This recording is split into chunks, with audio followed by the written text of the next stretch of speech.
The Tale of Peter Rabbit by Beatrix Potter. A project Gutenberg Restored Original.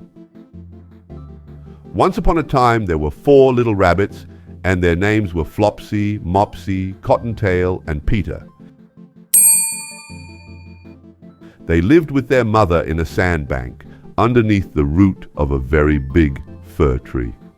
"Now, my dears," said old Mrs. Rabbit one morning, "you may go into the fields or down the lane, but don't go into Mr. McGregor's garden.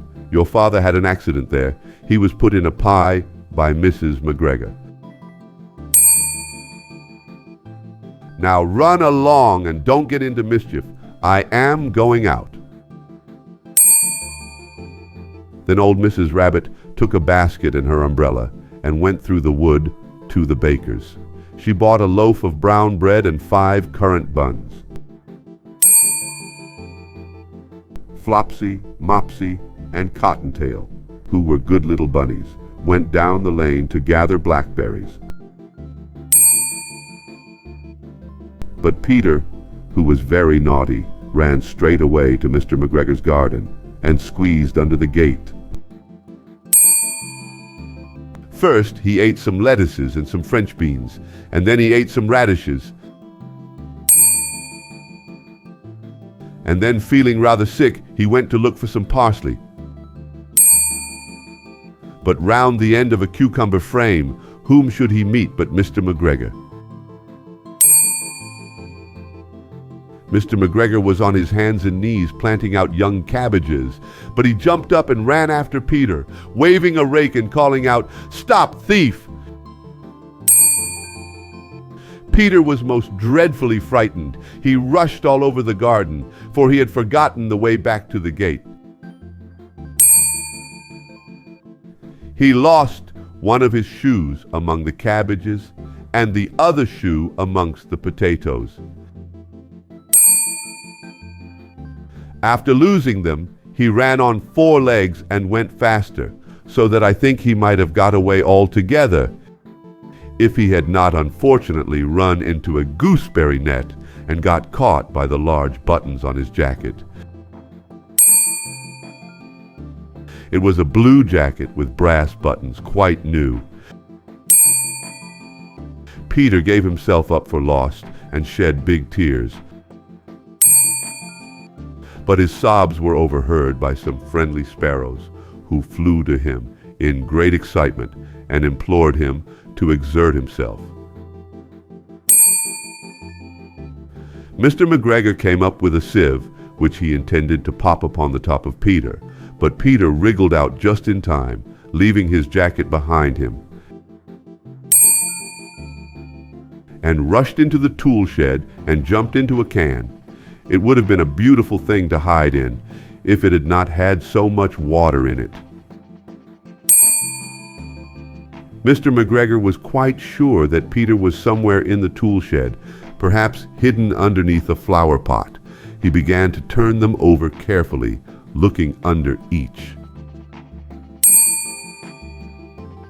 Presently Peter sneezed. "Curdy Scoo!" Mr. McGregor was after him in no time, and tried to put his foot upon Peter, who jumped out of a window, upsetting 3 plants. The window was too small for Mr. McGregor, and he was tired of running after Peter. He went back to his work. Peter sat down to rest. He was out of breath and trembling with fright, and he had not the least idea which way to go. Also, he was very damp with sitting in that can. After a time, he began to wander about, going lippity-lippity, not very fast and looking all round. He found a door in a wall, but it was locked, and there was no room for a fat little rabbit to squeeze underneath. An old mouse was running in and out over the stone doorstep, carrying peas and beans to her family in the wood. Peter asked her the way to the gate, but she had such a large pea in her mouth that she could not answer. She only shook her head at him. Peter began to cry. Then he tried to find his way straight across the garden, but he became more and more puzzled. presently he came to a pond where Mr. McGregor filled his water cans. A white cat was staring at some goldfish. She sat very, very still, but now and then the tip of her tail twitched as if it were alive. Peter thought it best to go away without speaking to her. He had heard about cats from his cousin, little Benjamin Bunny. He went back towards the tool shed, but suddenly, quite close to him, he heard the noise of a hoe. Rich, scratch, scratch, scritch. Peter scudded underneath the bushes, but presently, as nothing happened, he came out and climbed upon a wheelbarrow and peeped over.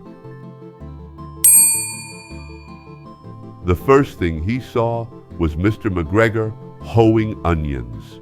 His back was turned towards Peter, and beyond him was the gate. Peter got down very quietly off the wheelbarrow and started running as fast as he could go along a straight walk behind some black currant bushes. Mr. McGregor caught sight of him at the corner, but Peter did not care. He slipped underneath the gate and was safe at last in the wood outside the garden. Mr. McGregor hung up the little jacket and the shoes for a scarecrow to frighten the blackbirds. Peter never stopped running or looked behind him till he got home to the big fir tree.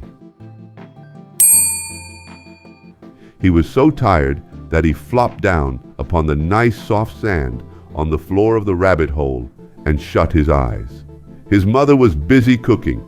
She wondered what he had done with his clothes. It was the second little jacket and pair of shoes that Peter had lost in a fortnight. I am sorry to say that Peter was not very well during the evening. His mother put him to bed and made some chamomile tea, and she gave a dose of it to Peter, 1 tablespoonful to be taken at bedtime. But Flopsy, Mopsy, and Cottontail had bread and milk and blackberries for supper. The end.